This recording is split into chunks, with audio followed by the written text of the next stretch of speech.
Hello everyone. Today we will discuss about theories of origin of bilateria. See, in the earlier class I have discussed about different types of symmetry. So what are the different types of symmetry? Radially symmetrical organism, spherically symmetrical organism, biradial symmetry and bilateral symmetry. The animals possessing bilateral symmetry are called bilateria. Okay. So let us discuss now about the origin of bilateria. See, the earlier organisms were either asymmetrical, means the lower organisms are either asymmetrical or they are spherically symmetrical. Okay. Now, as animals evolved, they started possessing radial symmetry because they needed less movement. They were sessile in nature. But higher organisms, they required more movement compared to these organisms, radially symmetrical organism. So they formed bilateral symmetry. Okay. So this is a hypothetically bilaterally symmetrical organism. Now if I cut this organism, then you will see two equal parts. Okay. So these are the two equal parts. I hope this much was clear. Now, see, this was discussed in earlier classes. Now, different researchers came up with different types of theories of origin of bilateria. Okay. So, the first theory is known as Ctenophora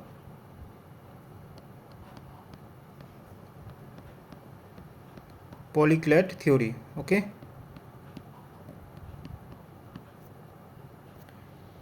The second theory is known as Ctenophora trochophore theory.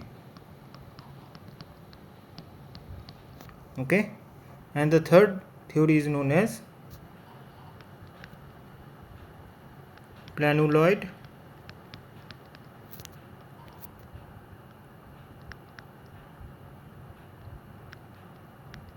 bsczoology theory. Okay. Now, what these three theories discussed, now let us learn about that. Okay. Now, Ctenophora polyclad theory. Now, in this theory, they told that the polyclads means the flatworms. These are normally marine flatworms.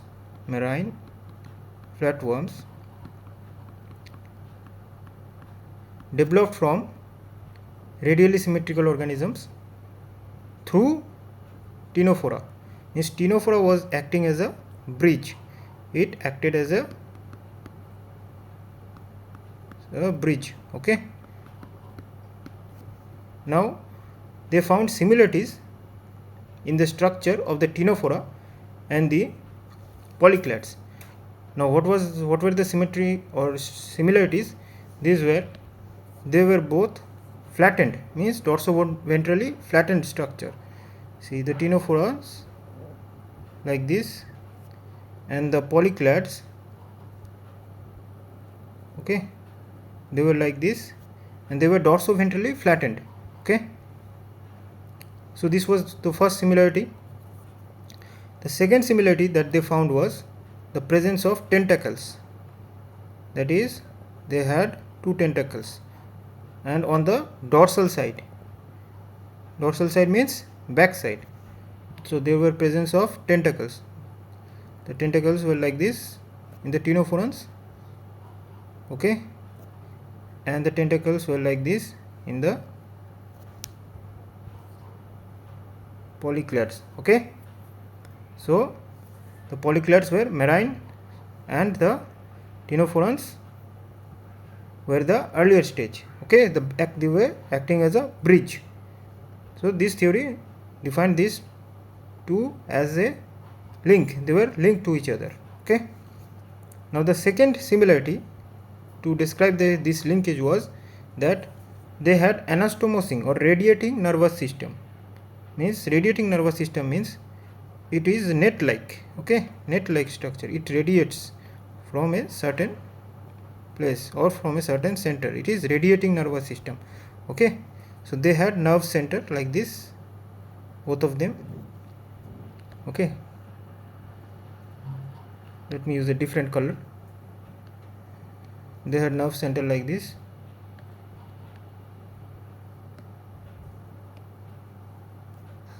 and they formed radiating nervous system, okay.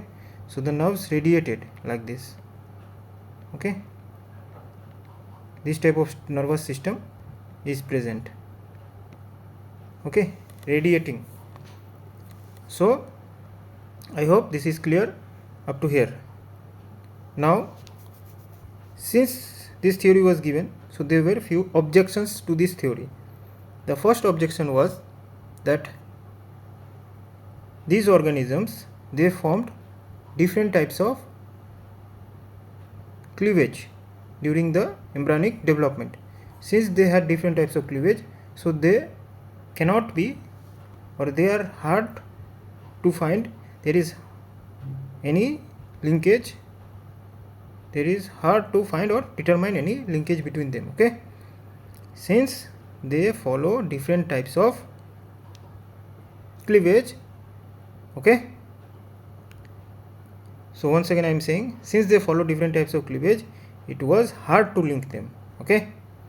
I hope this much is clear. And the second objection was that they were phylogenetically not similar, means the evolutionary similarity is different, or they are evolutionarily dissimilar, not similar, okay. These two were the objections. Now the Ctenophora trochophore theory. According to this theory, the trochophore, okay, acted as a bridge or acted as a link, okay, acted as a link, bridge or link, okay, link, acted as a link or bridge, okay. Now in this theory they stated that the trochophore acted as a bridge, and from this the higher bilateria was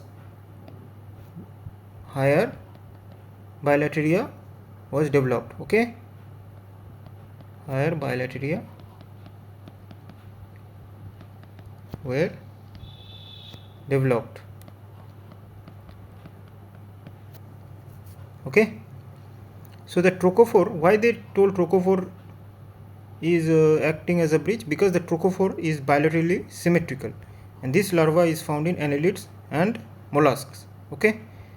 So they told that this larva acted as a, means this larva gave rise to this higher bilateria, or acted as a bridge, okay, or acted as a link, okay.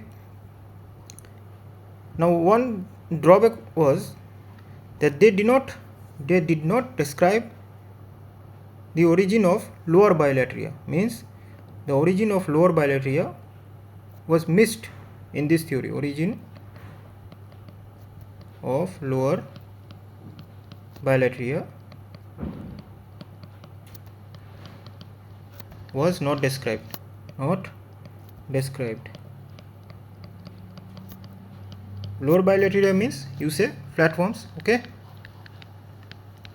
So this theory failed to describe the origin of lower bilateria or flatworms, but the researchers somehow, even after this failure, somehow tried to link the development of lower bilateria, but this was not possible, because they told that the lower bilateria must have originated from higher bilateria, okay.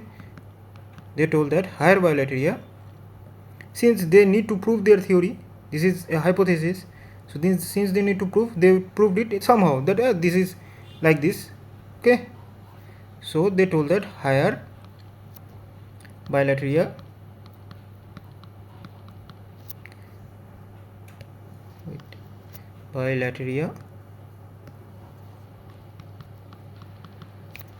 might have degenerated to form lower bilateria. Okay, but is it possible that the higher organism degenerates and form the lower level organisms? That is not possible. Okay, and again, even after this they did not stop. They tried to again prove their hypothesis by saying that the trochophore larva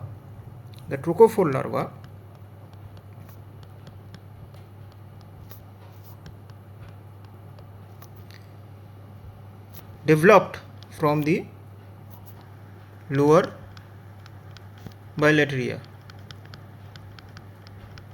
Means they somehow tried to interlink them through development. That is, the trochophore larva or bilateria developed, okay, from the each other or from one from the other. Okay, they tried to interlink each other by development, that one developed from the other, but this also was wrong. Okay, because one is the larval form and one is the adult form. The adult form cannot develop from the larval form of other organisms. Okay, because the trochophore larva were the larvae of higher bilateria.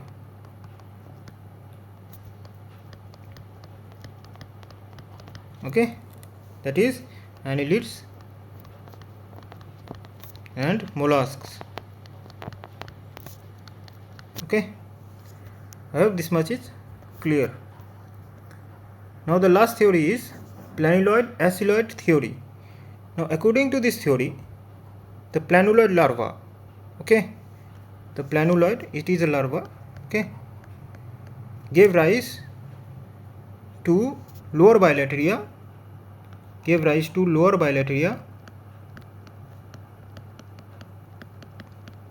or you can say flatworms, through an acyloid form. Is the middle part, or there is intermediate part, that is the acyloid form. Okay, means the acyloid form came in between and this developed further into the lower bilateria. Means acyloid means those organisms that do not have coelom. Okay, so according to this theory, the planula, suppose this is the planula, this is a flat, okay, and this gave rise to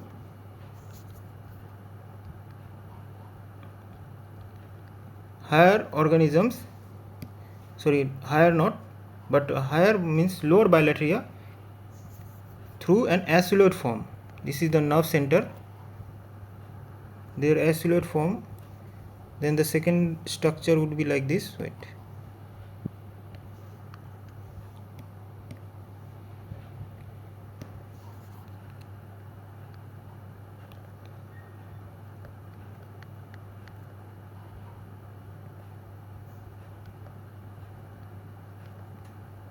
this is the nerve cord. Okay, you see the development, just see the development. Okay, then this is the third stage, that is the acyloid form will form. Wait.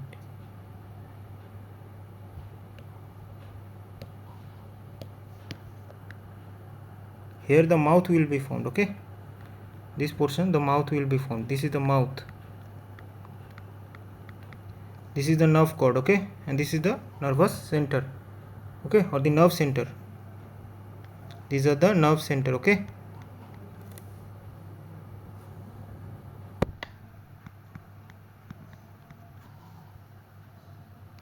and from there develop the acyloid form.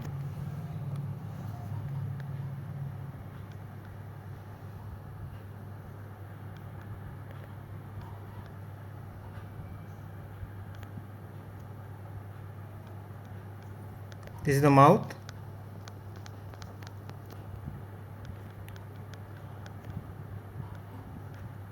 this is the nerve center, and this is the nerve cord. Now in this, from this, the final stage or the flatworms were developed. Okay, I hope this much is clear. So this theory describes the development of flatworms from planuloid form. Okay, I hope this much is clear. So thank you everyone.